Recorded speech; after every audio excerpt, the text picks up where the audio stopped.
அப்போ இவ்வளோ விஷயங்கள் உள்ள அஜித் இந்த விவகாரத்தில் ஊரே ஒரு பக்கம் விஜயை போட்டு அடிக்கும்போது விஜய் மேலே தப்பு இல்லைன்னா சொல்ல வரல. தனி மனிதர்களை இதற்கு பொறுப்பாக்க முடியாது. எல்லோருக்குமே பொறுப்பு இருக்கு அப்படின்னா விஜயும் அதில் வந்துடுவார். எல்லோருக்கும் பொறுப்பு இருக்குண்ணா. ராசா நீ கரெக்ட் டைமுக்கு வரணும்.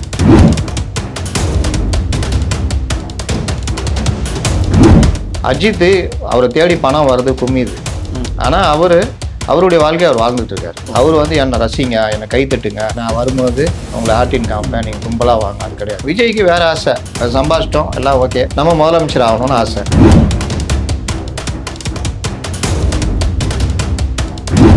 விஜய் வந்து வராதிங்க, குழந்தைங்க தூக்கிட்டு வராதிங்கன்னா பச்சை குழந்தைங்க லயாலா மணியை தூக்கிட்டு ஓடுவார். அந்த மதுரை மாநாட்டில் பச்சை குழந்தை தூக்கிட்டு வந்து வெயில்ல சுட்டெரிக்கிற வெயில்ல குழந்தைங்கன்னா கேப் வழியாக கொடுத்துருவாங்க.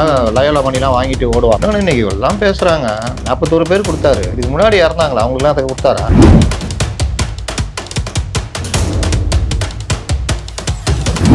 இப்போதான் ஜெயலலிதாவுக்கு அஜித் மேலே வந்து நீங்கள் நடிகர்கள்லாம் போயிட்டு நின்றுக்கிட்டு அம்மான்றது இப்படி இது பண்ணிக்கிறது அது பண்ணிக்கிறது நடுவில் சாதாரணமாக இருந்த அஜித்தை அவங்களுக்கு பிடிச்சது. ரெண்டாவது அஜித்துடைய வெளிப்படைத்தன்மையை அவருக்கு பிடிச்சி கட்சியில் என்னைய சொல்லி கேட்டாங்க. அதான் கிட்டத்தட்ட அடுத்த வாரிசுன்ற மாதிரி யோசிச்சாங்க. அஜித்துக்கு அதில் இயல்பாகவே அந்த எண்ணம் கிடையாது.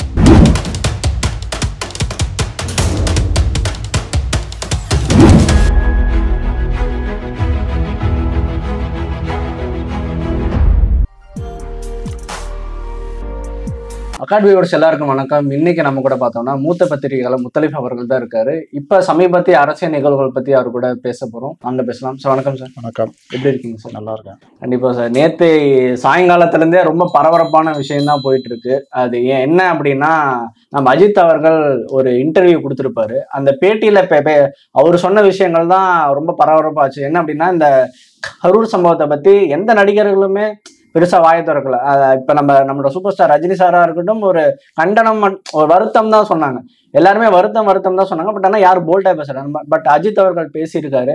என்ன அப்படின்னா, விஜய் மட்டுமே காரணம் இல்லை, மீடியாவா இருக்கட்டும், இல்ல நம்ம ஃபேன்ஸோட அந்த ஒரு வெறியா இருக்கட்டும், ரசிக வெறியா இருக்கட்டும், இது எல்லாம் தான் காரணம்னு பேசியிருக்காரு. இதுல நோட் பண்ண வேண்டிய விஷயம் என்ன அப்படின்னா, விஜய் ஃபேன்ஸ் வந்து என்ன சொல்றாங்கன்னா, இது வந்து பாத்தீங்களா அவரே விஜய் மட்டும் காரணம் இல்லைன்னு சொல்லிட்டாரு அப்படின்ற மாதிரி ஒரு டாக் போகுது. டிஎம்கே வந்து இல்லப்பா அஜித் உங்களையும் சேர்த்துதான் தப்புன்னு சொல்லியிருக்காருன்னு சொல்றாங்க. ஃபர்ஸ்ட் அந்த பாயிண்ட் எப்படி பாக்குறீங்க? யார் மேல தப்பு, என்ன சார் பாக்குறீங்க? ரஜினிகாந்த் கட்சியை ஆரம்பிக்க போறேன்னு அறிவிச்சு பெருசா போய்கிட்டு இருந்தாரு. மன்றத்தை வந்து கட்சியா மாத்துறதுக்கான வேலை எல்லாம் பண்ணாரு. அதுக்கு பிறகு ரஜினிகாந்த் திடீர்னு ஒரு முடிவு எடுத்தார் கொரோனா டைம்ல. அப்போ அவர் சொன்னது, என் ரசிகர்களை நான் கடனாளியாக்க விரும்பவில்லை, எனக்காக அவர்கள் வந்து வாழ்க்கையை தொலைச்சிட்டு நிற்பாங்க, நாளைக்கு வந்து எல்லாத்துக்கும் நான் ஒரு பொறுப்பு மாதிரி ஆவேன்ற எனக்கு அந்த உறுத்தல் இருக்கிறதுனால நான் வந்து அதை விரும்பலை, அதனால நான் வந்து கட்சியை ஆரம்பிக்கிற எண்ணத்தை கைவிடுறேன்னாரு. இதெல்லாம் ஒரு படி தாண்டி தான் அஜித், என் ரசிகர்களை எந்த வகையிலும் நான் அவர்களை எனக்காக பயன்படுத்துறது எனக்கு பிடிக்காது அப்படின்னு சொன்னாரா இல்லையா? ஆமா சொன்னார். சொன்னாரு. அதே மாதிரி அதுன்னு கூப்பிடு, இது கூப்பிடுறதெல்லாம் என்ன கூப்பிடுறதெல்லாம் வச்சுக்காதீங்க அப்படின்னு சொல்லிட்டாரு. அஜித்னா கூப்பிடுங்க, ஏகேன்னு கூப்பிடுங்க. இன்னொன்று, அவர் வந்து வழக்கமான ஒரு நடிகர் கிடையாது. நீங்க ஒரு தடவை, எனக்கு தெரிஞ்சு நான் அப்போ டைஃபீல் இருக்கிறோம், 92 94 பீரியட் நினைக்கிறேன், 94 இருக்கும். அவருடைய ரசிகர் ஒருத்தர் ஏதோ பேனர் கட்ட போறான்னு, அப்புறம் ஏதோ ஒன்று போறேன்ட்டு சேத்துப்பட்டுக்கிட்ட ரயிலில் அடிபட்டு இறந்துட்டார். அப்போ அவங்க அம்மாலாம் சொன்னது, ஒரே பையன், ஒன்றும் இது இல்லை, வசதி இல்லை, அந்த பையன் தான் அந்த குடும்பத்துக்கே, இறந்துட்டான், ரஜினி ரசிகர், இது அஜித் ரசிகர். அப்புறம் நாங்கள் டைபி சார்பாக அஜித் அணுகி இந்த மாதிரி விஷயம்னா, என்ன இது அவங்க வாட்டில் அவங்க இஷ்டத்துக்கு போய் எங்கேயாவது இதாகுவாங்க, அதுக்கு நான் எப்படி பொறுப்பாக முடியும்? இல்லை சார், உங்கள் ரசிகராக இருந்தால் கூட ஒரு இது இருக்குல்லங்க, நான் வந்து இப்படிலாம் செய்ய சொல்கிறது இல்லை, ஏன் இந்த மாதிரி அவர் வந்து லாஸ்ட்டில் உயிர் இழக்கிற அளவுக்கு ஆயிடுச்சே அப்படின்னு வருத்தப்பட்டார். அதுக்கு அடுத்து சொன்ன பிறகு தான் அவர் டக்குன்னு அதுக்கு ரியாக்ட் பண்ணார். அது அவன் குடும்பத்துக்கு ஒரே பையன், அவன் குடும்பத்தை அவரை நம்பி தான் அந்த குடும்பம் இருந்ததுன்னா உடனே ஹெல்ப் பண்ணுறேன்னு ஒத்துக்கிட்டு அப்போது வந்து ஒரு பெரிய தொகையை அந்த குடும்பத்துக்கு உதவி பண்ணார். அந்த மாதிரி எண்ணம் உள்ளவர் தான் அஜித். அவங்க வீட்டு வேலைக்காரங்களுக்கு கூட வீடு வாங்கி கொடுத்தவர், கொஞ்சம் கூட தன்னால் யாருமே இதாகக்கூடாதுன்னு பார்க்கக்கூடிய ஆள், ரொம்ப ரொம்ப ரொம்ப வெளிப்படையான ஆள், தைரியசாலி. அவரு திடீர்னு அவருக்கு உடம்புலாம் ஒரு மாதிரி ஊத்தம் போட்டு ஒரு மாதிரி ஆச்சு இல்லை, அதுக்கெல்லாம் காரணம் அவருக்கு முதுகெலும்பில் அடிபட்டு அதற்கு டெய்லி நான் கிட்டத்தட்ட 64 மாத்திரை சாப்பிட்றேன். அதோடைய இது வந்து என் உடம்பை பாதிச்சது அப்படின்றதெல்லாம் அவர் வெளிப்படையாக சொன்னார். அப்புறம் உடம்பை குறைச்சாரு, மறுபடியும் இது பண்ணார். கூடிய வரைக்கும் அவர் வந்து அவருடைய பாதையில் தான் போகிறவர். யாரையும் டிஸ்டர்ப் பண்ண மாட்டார், அவரையும் யாரும் டிஸ்டர்ப் பண்ணுறதை அவர் விரும்ப மாட்டார். ரைஃபிள் கிளப்பில் சேர்ந்துட்டு ஒரு நாள் சாதாரண ஒரு வண்டியில் கேப் புக் பண்ணி கமிஷன் ஆஃபீஸுக்கு அந்த ரைஃபிள் கிளப்புக்கு வராரு. கமிஷன் ஆஃபீஸில் ஓல்டு கமிஷன் ஆஃபீஸில் தான் அந்த துப்பாக்கி சுடுற பயிற்சி மையம் இருக்குது. இவர் கமிஷன் ஆஃபீஸு ரைஃபிள் கிளப்னோடனே அந்த இவர் கமிஷன் ஆஃபீஸ்னு போட்டோன்னா வெப்பேரி காமிச்சிருக்குது. இவர் ஓகே பண்ணிட்டார். வந்து நேராக கமிஷன் ஆஃபீஸில் இறங்கிட்டார். அங்கே இருந்த பாதுகாப்பு அதிகாரிகள், போலீஸாரு எல்லாருக்கும் ஆச்சரியம். ஐயோ, அஜித் வந்து இந்த காரில் இருக்கும்போது அஜித் தானா இதுன்னு சந்தேகம்லாம் வந்துச்சு அவங்க. ஏன்னா கேபில் போய் யாராவது வந்து இறங்குவாங்களா அப்படின்னு. அதுக்கப்புறம் இது பண்ணோன்னா அவர் பேச்சு மாதிரி இது ரைஃபிள் இது அதெல்லாம் வச்சிருக்காரு. ரைஃபிள் இதெல்லாம் பேகெல்லாம் வச்சிருக்காரு. உடனே சார் அது இங்கே இல்லை சார், எக்மோரில் இருக்குது சார், பழைய கமிஷன் ஆஃபீஸ் சார்னோன்னா உடனே சார் இன்னொன்று. அப்புறம் எல்லாருமே அவர் கூட செல்ஃபிலாம் எடுத்துக்கிட்டாங்க. எடுத்துட்டு மறுபடியும் அவர் கிளம்பி போனார். ஒரு தடவை அவர் ஒரு ஆடியோ கூட வெளியில் சுத்தம், ஏதோ ஸ்விக்கியோ நான் அஜித் குமார் அப்படின்னுவாரு. ஆமாம், துளின்னு துடிப்பான். ஏன் இதை சொல்கிறேன்னா, அந்த மாதிரி ஒரு எளிமையான ஆள், படங்களை விரும்பாதவர். அவர் தைரியத்துக்கு சாட்சி சொல்லணும்னா, கலைஞர் பீரியடில் வலது இடதுன்னு கமலையும் ரஜினியும் உட்கார வச்சுக்கிட்டு பாசத்தலைவனு பாராட்டு விழா, மாநாடு, மயிலாடுன்னு எதையா பார்த்துக்கிட்டு இருப்பாரு. இது வந்து ஒரு கட்டத்தில் ரஜினி கமலுக்கு பிடிக்கல. ஆனால் வேற வழி இல்லைன்னு ஒரு கூட்டத்தில் பாராட்டு விழான்னு கூப்பிட்டு இவரெல்லாம் கூப்பிடுறாங்க. அதில் தான் விஜய் பேசியிருப்பாரு. அஜித் தான் பேசினது. ஐயா மிரட்டி கூப்பிட்டாங்க. விஜய்லாம் வேற மாதிரி அப்படியே ஒரு மாதிரி இது பண்ற மாதிரி பேசியிருப்பாரு. அந்த கூட்டத்தில் அஜித் பேசுறதுலாம் விஜய் அப்படியே வேடிக்கை பார்ப்பாப்ல. அந்த அளவுக்கு ஒரு இது. அந்த கூட்டத்தில் அவர் சொன்னோன்னா ரஜினி எழுச்சி கை தட்டிடுவார். சம்மதம் இல்லாமல் கூப்பிட்டாங்கன்னா அடிச்சாடுறா அப்படின்னு என் மனசுல இருக்கிறத சொல்லிட்டே ராசா அப்படின்ட்டு எந்திரிச்சு கை தட்டுவாப்புல. அப்புறம் கலைஞர் அப்படி ரஜினியை பார்த்தோன்னா உட்காந்துருவாப்புல. அதுக்கப்புறம் இது அந்த மாதிரி ஒரு தைரியசாலி. யாருக்கிட்டையும் வந்து அதாவது இந்த வளைஞ்சி குழஞ்சி நெளிஞ்சி போற ஏற்பாடு இல்லாத மனிதர் அஜித். மற்றவர்கள்ட்ட அதை எதிர்பார்க்கலான்னு ஒவ்வொருத்தருக்கும் ஒவ்வொரு பாணி இருக்கும். அஜித் பாணியை பற்றி நான் சொல்கிறேன். அதில் வந்து இவர் இந்த ரசிகர்களில் எந்த அளவுக்கு அவர் பார்க்குறாரு. இதோ இப்போ கூட ஒரு விஷுவல் வைரல் ஆச்சு. அஜித் சார்னு ஒன்று கையாட்டுவார், விசில் அடித்தோன்னா அப்படி நிறுத்துங்க அப்படின்வார். ஏன்னா இதெல்லாம் இங்கே தானே, அங்கெல்லாம் கிடையாது ஃபாரின்லலாம். இன்னொன்று ரேஸில் அவருக்கு இன்ட்ரெஸ்ட்டு. பைக் ரேஸ் போனார், இப்போ கார் ரேஸுக்கு மாறிட்டார். அந்த கார் ரேஸு எத்தனை ஆக்சிடென்ட் பார்த்துருக்கீங்களா? கார் ரேஸில் ஆக்சிடென்ட் ஆகி பொழைக்கிறதுன்றது பெரிய விஷயம். இவர் வந்து 3-4 ஆக்சிடென்ட் ஆயிடுச்சு. கார் சின்ன பின்னமெல்லாம் ஆயிருக்கு. ஒரு காருடைய விலை பல கோடி இருக்கும். அந்த இவருடைய அணி வந்து இந்தியாவுக்கே பெருமை சேர்க்குற மாதிரி இது வின் பண்ணாங்க. அவருக்கு விருது கொடுத்தாங்கல்ல. இன்னைக்கு அஜித்தை வாழ்த்துறவங்களாம் அன்னைக்கு என்ன சொன்னாங்க, என்னன்னா திட்டுனாங்க. ஆமா, டிசர்விங்கே கிடையாது. ரேஸ்ல ஜெயிச்சா அவார்டெல்லாம் கேட்டாங்க. ரேஸ்ல ஜெயிச்சா அர்ஜுனா அவார்டை கொடுக்கணும், அது தனி. அப்போ இவ்வளோ விஷயங்கள் உள்ள அஜித் இந்த விவகாரத்தில் ஊரே ஒரு பக்கம் விஜயை போட்டு அடிக்கும் பொழுது அவர் வந்து விஜய் மேலே தப்பு இல்லைன்னா சொல்ல வரல. தனி மனிதர்களை இதற்கு பொறுப்பாக்க முடியாது. இது போன்ற விவகாரங்கள்ல எல்லோருக்குமே பொறுப்பு இருக்கு. அப்படின்னா விஜயும் அதுல வந்துருவாரு. ஆமா, அதுலயும் எல்லோருக்கும் பொறுப்பு இருக்குண்ணா. ராசா, நீ கரெக்ட் டைமுக்கு வரணும். இந்த ரோட் ஷோ இதெல்லாம் பண்ணக்கூடாது. நீங்க கவர்மெண்ட் ஒழுங்கா பாதுகாப்பு கொடுத்துருக்கணும். 1 மணிக்கு சொல்லிட்டாரு, 7 மணிக்கு வராரு, கூட்டம் ஜாஸ்தி ஆயிடுச்சு, அவர் தான் பொறுப்பு. நீங்க கையை தட்டிட்டு போக முடியாது. 7 மணிக்கு கூட்டம் அதிகமா இருக்குன்னா அந்த கூட்டத்துக்கு ஏற்ற பாதுகாப்பு ஏற்பாடுலாம் பண்ணியிருக்கணும். குறைந்தபட்சம் அவர் வர வேணான்னு கூட தடுத்து விட்டுருக்கலாம். இந்த சூழ்நிலையை தவிர்த்திருக்கலாம். அப்ப அதுக்கு பொறுப்பு வந்து உங்களுக்கு இருக்கு. ரசிகர்கள் தலைவனை பார்க்கணும்னா இதுக்காக இப்படி உயிரை பணைய வச்சு முண்டி அடிச்சுட்டு குடும்பத்தை கூட்டு போறது, குழந்தைங்களை கூட்டு போறது, இது வேலையெல்லாம் பண்ணக்கூடாது. அதனால எல்லோரும் தான் இதுக்கு பொறுப்புன்னு தான் சொல்லியிருக்காரு. அதுல அவர் விஜய காரணமாக்கெல்லாம் சொல்லல.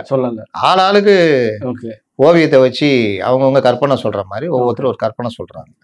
அதுக்கு அடுத்து அவர் என்ன சொல்றாரு, தனி மனிதர்கள் நாங்கள் செலிபிரிட்டி தான், எங்களை என்ன வேணா பண்ணுவாங்க, வெளில வந்தா தொல்லலாம் இருக்குது எங்களுக்கு, நாங்கள் வந்து எல்லா உணர்ச்சிகளும் எங்களுக்கு இருக்கிற மாதிரி தான். அது இவருடைய இதுக்காக தான் நாங்கள் இரவு பகலாக உழைக்கிறோம், இது பண்றோம். அப்போ எங்களை பெருசா பார்த்துட்டு பெரிய மனிதர்கள் மாதிரி பெரிய அந்த இது அடையிறாங்க. அது தேவையில்லைன்றதான் அவருக்கு ஒவ்வொரு தடவையும் அவருடைய எண்ணம். அது யாருக்கு பொருந்தும்? இவர்களுக்கு பொருந்தும்ல. இங்க விஜய் வந்து வராதிங்க, குழந்தைங்களை தூக்கிட்டு வராதிங்கன்னா பச்சை குழந்தைங்க ஞாபகம் இருக்கா? லயாலா மணியை தூக்கிட்டு ஓடுவாரு. அந்த மதுரை மாநாட்டுல பச்சை குழந்தை தூக்கிட்டு இருந்து வெயில்ல சுட்டெரிக்கிற வெயில்ல குழந்தைங்க என்ன ஆகும்? அப்போ அந்த கேப் வழியா கொடுத்துருவாங்க, லயோலா மணிலாம் வாங்கிட்டு ஓடுவாங்க. ஏன்னா அதுக்கு செத்து போயிடும் குழந்தைங்க. நம்மளுக்கே வெயில் தாங்க, அப்ப என்ன ஆகும் குழந்தைங்க? அந்த மாதிரி பைத்தியக்காரங்க, அதாவது குழந்தை போனா பரவாயில்ல, விஜய பார்க்கணுன்ற மாதிரி மனநிலை உள்ள இவங்களெல்லாம் நம்மள என்ன சொல்றது? இவர்களை இந்த மாதிரி வர விடக்கூடாது. அந்த பந்தல் பச்சை குழந்தைங்களை வரணும், அங்க மேல மேற்கூரை போட்டிருந்தா மதுரை மாநாடு விக்கிரவாண்டிலாம் நிழல் இருக்கும்ல, ஓரளவு அந்த டீஹைட்ரேஷன் குறையும். அதெல்லாம் பண்ணாதவர்கள். இன்னொன்று இன்னைக்கு எல்லாம் பேசுறாங்க, 41 பேர் கொடுத்தாரு, இதுக்கு முன்னாடி இறந்தாங்களா? அவங்களுக்குலாம் அதை கொடுத்தாரா? அதாவது ஆமா, விக்கிரவாண்டி மாநாட்டில் இவர்களுக்கு அதை பத்திலாம் கவலையே கிடையாது. இந்த பிரச்சனை பெருசாயிடுச்சு இதுன்றதுனால கொடுத்துருக்காங்க, கையை பிடிச்சி அழுகுறதுலாம். அப்ப இதுக்கு முன்னாடி செத்தவங்க எல்லாம் உயிர் இல்லையா? சார், இன்னைக்கு விஜய் ஃபேன்ஸ் வந்து அந்த டிவிகே தொண்டர்கள் அவங்க சொல்ற ஸ்டேட்மெண்ட் தான் இன்னுமே ஆச்சரியத்தை கிரியேட் பண்ணுது. நீங்க தெரிஞ்சுதான் பேசுறீங்களா அந்த மாதிரி தோணுது. என்னன்னா அவங்க என்னன்னா பாத்தீங்களா, விஜய் மட்டும் காரணம்னு சொல்லிட்டாரு, அஜித்தே எங்களுக்கு சப்போர்ட், டிஎம்கே தான் காரணம் அப்படின்றாங்க.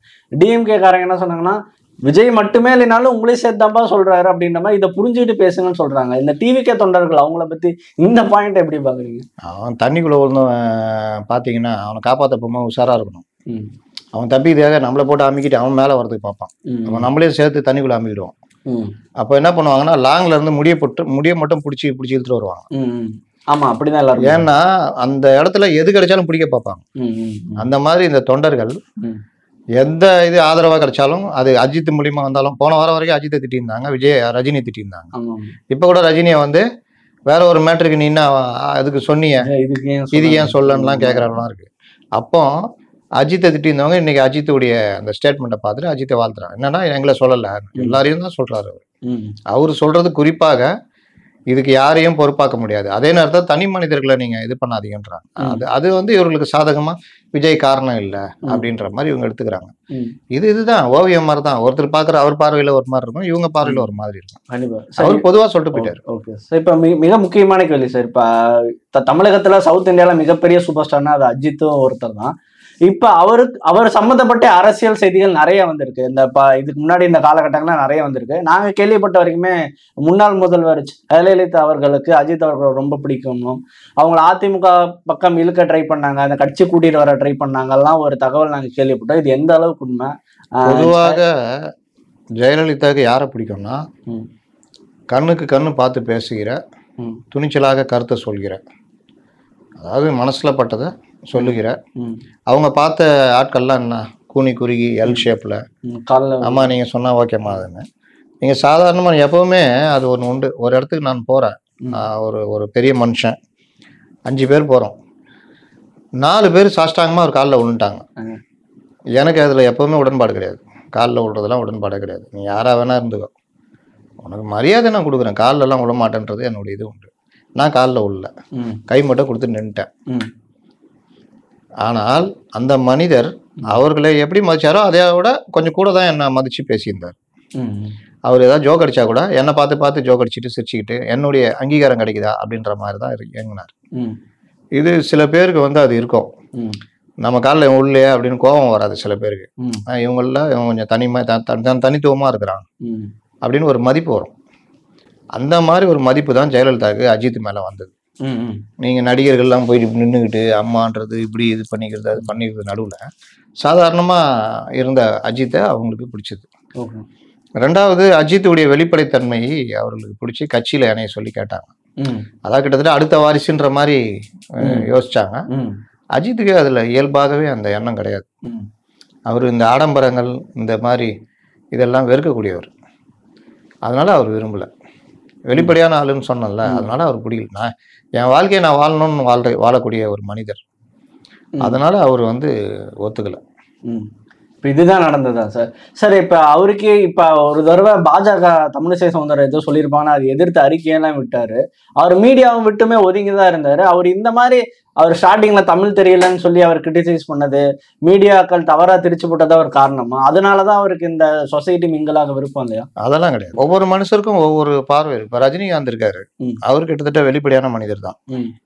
சினிமால பாக்குற ரஜினி வேற, ரியல் லைஃப் ரஜினி வேற. எல்லாருக்கும் மரியாதை கொடுப்பாரு. நீங்க நெல்சன் அதில் சொல்லிருக்கோம், இப்படி போனா என்ஜினி பாரு, மாதிரி இப்படி போனா. அதனாலேயே நான் வந்து அவர் எதிரில் போகாம சுத்தி கித்தி போக அப்படின்னு. ஏன் ரஜினியா நெல்சனுக்கு நெல்சன்லாம் ஒரு ஆளா ரஜினிக்கு? 2 படம் நல்லா ஹிட் அடிச்சால ஏன்பா டைரக்டர் இங்க வா, என்ன இந்த ஷாட் அடுத்த ஷாட் இப்படி கேட்குற ஆளுங்கெல்லாம் இருக்காங்க. டைரக்டருக்கு மரியாதை கொடுத்து எந்திரிச்சு நிற்கிறது இந்த இதெல்லாம் வந்து எப்படி? எம்ஜிஆரும் மரியாதை கொடுப்பாரு. ஆனால் எம்ஜிஆர் தன் சுயத்தன்மையை விட்டு கொடுக்க மாட்டார். தன்னுடைய காட்சி எப்படி வரணும், என்ன ட்ரெஸ் போடணும், என்ன பண்ணணுன்றதெல்லாம் உறுதியாக இருப்பார். ஆனால் ரஜினி நீ என்ன வேணா பண்ணிக்கோ, என்ன சொல்றியா செஞ்சுட்டு போறேன்னு இருக்க ஆளு. அதனால அந்த மரியாதையை கொடுக்கக்கூடிய ஆளு ரஜினி. தப்புனா மன்னிப்பு கட்டுருவாரு, கோவப்பட்டுட்டா கூட அப்புறமா கூச்சப்படாம மன்னிப்பு கேட்குற ஆளு ரஜினி. அந்த வெளிப்படைத்தன்மை தான் இவர் அரசியலுக்கு உதவாதுன்னு நாங்கெல்லாம் பேசணும். அப்போ ரஜினி வரும்போது ரஜினி அரசியலுக்கு ஒத்து வர மாட்டாரு. ஏன்னா மனசுல பட்டதை பேசக்கூடியவர், உடனே நடவடிக்கை எடுப்பாரு. ராஜமகாலிங்கன்னு ஒருத்தரை லைக்கால இருந்த ஒரு பெரிய நிர்வாகியை, இப்போ தமிழ்குமரன் இருக்காருல்ல அந்த இடத்துல இருந்தார் ராஜமகாலிங்கன்னு, அவருடைய அந்த ஆட்டிடியூட்ல ரஜினி பிடிச்சி போனோம்னா தன்னுடைய மன்றத்துக்கு கொண்டு வந்து போச்சல் ஆகிட்டார். இதுதான் ரஜினியுடைய ஃபெயிலியர். இப்போ எப்படி விஜய் புஷியை கொண்டு வந்து போச்சு, எவ்வளவு பெரிய ஃபெயிலியர். சேம் இதே வேலையை அவர் பண்ணாரு, ராஜமகாலிங்கத்தை கொண்டு வந்து மன்றத்துக்கு இதுன்னு. அவரும் இன்னொரு நிர்வாகி இளவரசன் பேரு, 2 பேரும் சேர்ந்து அந்த நியமனங்கள்லாம் பிரச்சனை வருது, பணம் வாங்குறாங்க அப்படி இப்படின்னா ரஜினி கிட்ட புகார் போகுது. பேட்டை ஷூட்டிங்ல இருக்காரு. அங்க இருந்து நேரடியா ராஜமகாலிங்கத்தை போக சொல்லிட்டு இனிமேல் நான் ராஜமகாலிங்கம் முகத்திலே முடிக்கூடாதுட்டாப்ல. அன்னைக்கு போன ராஜமகாலிங்கம் தான். எங்கேயா பாத்தீங்களா அப்புறமா ரஜினி கூட? எங்கேயுமே இல்லை. அதனால ரஜினி எப்படியோ அதை விட கொஞ்சம் கூடுதலாகவே அஜித்குமாருடைய மனநிலை. ரஜினி கூட சில இடங்கள்ல வந்து அப்படியே பணிவா போயிடுவார், ரொம்ப பணிவா பேசுவார், யாரையும் பகச்சிக்க வேணாம்னு விரும்புவார். ஆரம்பத்துல தெரியாம ஜெயலலிதா கிட்ட பகச்சிக்கிட்டார், அதை திமுக பயன்படுத்திக்கிச்சு. அதுக்கப்புறம் தான் இவருக்கு அந்த அரசியல் புரிஞ்சுது, அக்கா இவங்களுக்கு நம்மள பயன்படுத்திக்கிறாங்களா அப்படின்ட்டு உஷாராயிட்டார். அதை தாண்டி ஜெயலலிதா ரஜினிக்கு ஒரு பர்சனலா உதவி பண்ணாங்க. அந்த நன்றி உணர்ச்சியும் சேர்ந்து இருவரையும் நம்ம சமமா பார்க்கணும். அவர்கள் துறையில பெரிய ஆட்கள், நம்ம ஏன் இவர்களுக்கு ஆதரவா அவங்கள போய் பகச்சிக்கணும் அப்படின்ட்டு மெயின்டைன் பண்ணாரு. அதுக்கு சசிகலா ஒரு காரணம். சசிகலா ரஜினி ஃபேமிலியோட நல்லா க்ளோஸ். அவங்க ஜெயலலிதாட்ட கொஞ்சம் சாஃப்ட் கார்னர் பண்ணி விட்டாங்க. அப்புறம் ரஜினிக்கும் புரிஞ்சது, இந்த பெரிய பொண்ணு கல்யாணத்துலலாம் அவ்வளோ ஹெல்ப் பண்ணாங்க ஜெயலலிதா. அப்போ இந்த இதெல்லாம் சேர்ந்தா ரஜினி இதானாரு. அப்படிப்பட்ட ரஜினி 2 பேர்கிட்டயுமே பணிவா இருக்கிற மாதிரி இது பண்ணிக்குவாரு பொது வெளியில. அஜித் கிட்ட அது கூட இருக்காரு, நான் ஏன் உங்கள்கிட்ட வரணும், நான் ஏன் பண்ணிடணும், நான் என் வேலையை பார்த்துட்டு போய் என் வேலையை செய்ய விடுங்க, நீங்க உங்க இதில் போங்க, என்னை எதுவுமே கூப்பிடாதீங்க. அப்படிப்பட்ட ஆளு அஜித். அஜித்தும் விஜயும் ரொம்ப திக் ஃப்ரெண்டுங்க, ரொம்ப க்ளோஸ் ஃப்ரெண்டுங்க. அஜித் விஜய் யாரோ ஒருத்தர் அஜித் தான் வாட்ச் வாங்கி கொடுப்பாருன்னு நினைக்கிறேன். அந்த ஸ்டில்லாம் பயங்கர ஃபேமஸ். அதனால ஆரம்பத்துல 2 பேருமே ரொம்ப க்ளோஸ். இதுதான் எல்லா நடிகர்களுமே ரஜினி கமல், எம்ஜிஆர் சிவாஜி, விஜய் அஜித் ஒன்னா நடிச்சுதான் அப்புறமா பிரிஞ்சிருக்காங்க.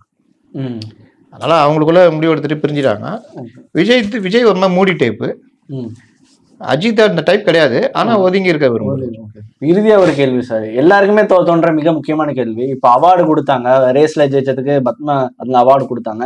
இப்ப வந்து திருப்பி அந்த கரூர் சம்பவத்தை பத்தி ஓப்பனா பேசுறாரு, பாஜக சார்பில் இருந்து எதிராக அறிக்கை விட்டார். இதெல்லாம் பார்க்கும்போது விஜய்க்கு எதிராக அஜித்தை திருப்ப ஒரு திட்டம் நடக்குதா, இல்ல வேற ஏதாவது ஒரு அரசியல் சூழ்ச்சி நடக்குதா, அந்த மாதிரி நடக்க வாய்ப்பு? பாஜக எதிராக என்ன அறிக்கை விட்டாரு? அந்த தமிழிசை சவுந்தரராஜன் பேசினதுக்கு இல்ல எனக்கு எந்த அரசியல் விருப்பமும் இல்லைன்னு சொல்லி ஒண்ணு பண்ணிருப்பாரு. அதெல்லாம் நீ அந்த நேரத்துக்கு அந்த ரியாக்ஷன். நீங்க இப்ப விஜய்க்கு எதிராக எங்க பேசினார் அஜித்? ஐ மீன் இப்ப விஜய் ஒரு சக்தியா வர்றாரு அரசியல்ல, அவருக்கு ஈக்குவலா பேலன்ஸ் பண்ற மாதிரி அஜித் வர வைக்க ஒரு திட்டம் நடக்குமா? ஒண்ணு நல்லா தெரிஞ்சுங்க, நான் விரும்பினாதான் எதுவுமே. நீங்களும் நானும் ஒன்னா வர்றோம், கஷ்டப்படுறோம். நான் பணத்தை மதிக்கல, எது நடக்குதோ அது வார்த்தை பார்த்துக்கலான்னு நினைக்கிறேன். நீங்க பெருசா பணத்தை மதிக்கிறீங்க, இது பண்றீங்க, யாராவது கை காரை பிடிச்சி நீங்க ஒரு காரு அது நல்லா ஆளாடுறீங்க. நான் பைக்லயே தான் போறேன், நான் எப்படி எடுத்துக்கிறோனோ அப்படிதான் என் வாழ்க்கை அமையும். ஐயோ ஆண்டோ என் கூட இருந்தான்பா, நான் பல தடவை நான் சாப்பாடு வாங்கி கொடுத்துக்கிறேன், இன்னைக்கு பாரு காரு இதுன்னா ஒரு ஆளா அப்படி, ஐயோ நல்லா இருக்கானே கார்ல போறானே அப்படின்னு நான் நினைச்சேன்னா என் உடம்பு கெட்டு போயிடும். நான் 4 பேர்ட்ட புலம்ப ஆரம்பிச்சிருவேன், என் தனித்தன்மை போயிடும். ஆண்டவுக்கு சில வாய்ப்புகள் கிடைச்சது, அதை அவர் பயன்படுத்திக்கிட்டாரு, இன்னைக்கு இருக்காரு. நான் சில விஷயங்கள் எனக்கு இதுல உடன்பாடு இல்லை, நான் வாட்டில போறேன், என்ன என் வாழ்க்கையை நான் வாழ்றேன், எனக்கு என்ன கெட்டு போச்சு அப்படின்னு நினைச்சிட்டேன். ஏங்க ரொம்ப சிம்பிளா சொல்றேன், உங்களுக்கு 5 வீடு இருக்கு, எனக்கு ஒரே ஒரு வீடு இருக்கு, 2 பேரும் ஒரு ரூம்ல தானே தூங்க போறோம். கண்டிப்பா 5 வீடு இருக்கிறதுனால நீங்க 5 ரூம்ல தூங்க முடியும், 5 வீட்டுல உள்ள ரூம்ல தூங்க முடியுமா? இல்ல ஏதாவது ஒரு ரூம்ல ஒரு பெட்ல தான் தூங்கணும். ஒரு பாத்ரூம் தானே யூஸ் பண்ண ஒரு முடியும், பாத்ரூம் தான் யூஸ் பண்ணணும். வேற ஏதாவது பண்ண முடியுமா? பெருமை வேணா பேசிக்கலாம், வருமானம் வரும். அந்த வருமானத்தை வச்சு என்ன பண்ண போறீங்க? எம்ஜிஆர் இருக்கிற வரைக்கும் பணம் குமிஞ்சு கொட்டுச்சு எம்ஜிஆர்கிட்ட, பணம் எக்கச்சக்கம். அவர் வெளியில போனாருன்னா அவருடைய பாதுகாவலர்கிட்ட நான் பேட்டி எடுத்தேன். 83 வயசு அவருக்கு. எம்ஜிஆர் படத்தெல்லாம் டபுள் ஆக்ஷன் வரும்ல, டபுள் ஆக்ஷன் கூட வேணாம், எம்ஜிஆர் அப்படி பாயும் போது நொயின்னு பாஞ்சி அப்படி விழுந்து எம்ஜிஆர் சேர் விழுந்து அப்படி எந்திரிப்பாரு. அந்த பாயறது, இந்த காலை போட்டு ரோல் அடிச்சு சண்டை போடுறது, மேல படிக்கட்டுல இருந்து மேல இருந்து குதிக்கிறது, இது எல்லாமே ராமகிருஷ்ணன் ஒருத்தர் அவர் தான் பண்ணாருங்க. ராயப்பேட்டை தான் வீடு. அவரை நான் பேட்டி எடுத்தேன்.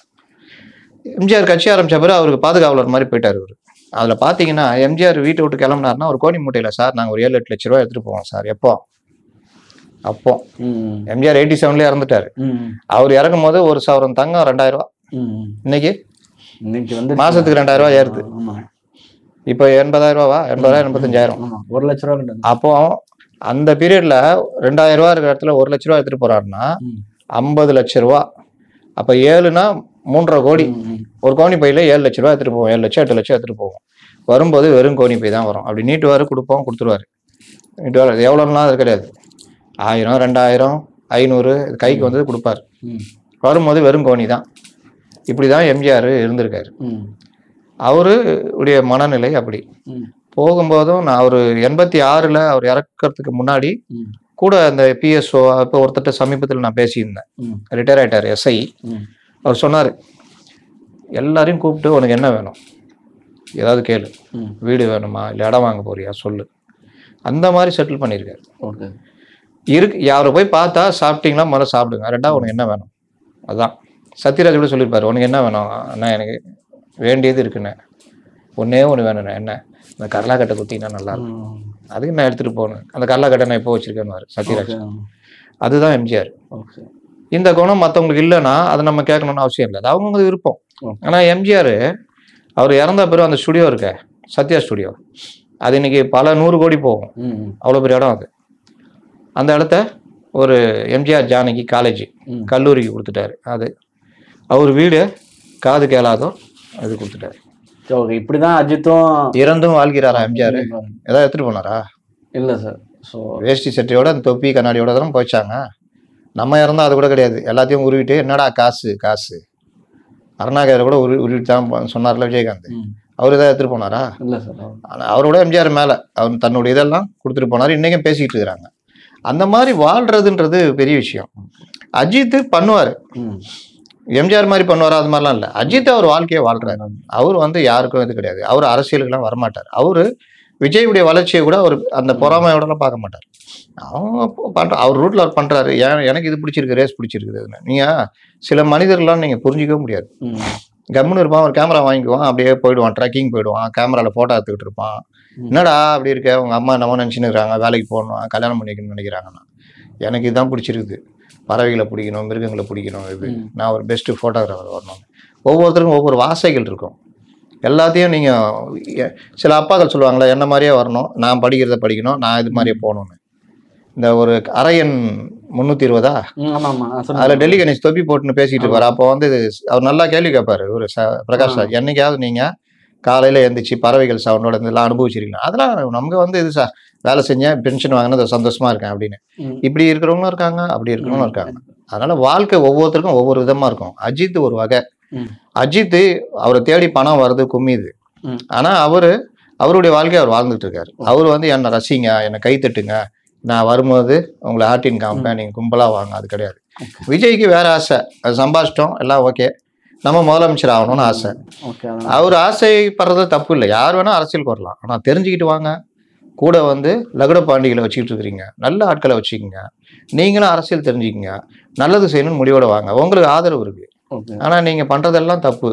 ஆட்கள் தப்பான ஆட்கள், போலீஸ்னா ஓடி போய் ஒளிஞ்சிக்கிற ஆட்கள், இவங்களை வச்சுக்கிட்டுலாம் நீங்க ஒன்றும் இவ்வளோ நேரம் கொடுத்து பேட்டி கொடுத்த நன்றி சார். இதே மாதிரி இன்னொரு நேரம் சந்திப்போம். நன்றி சார்.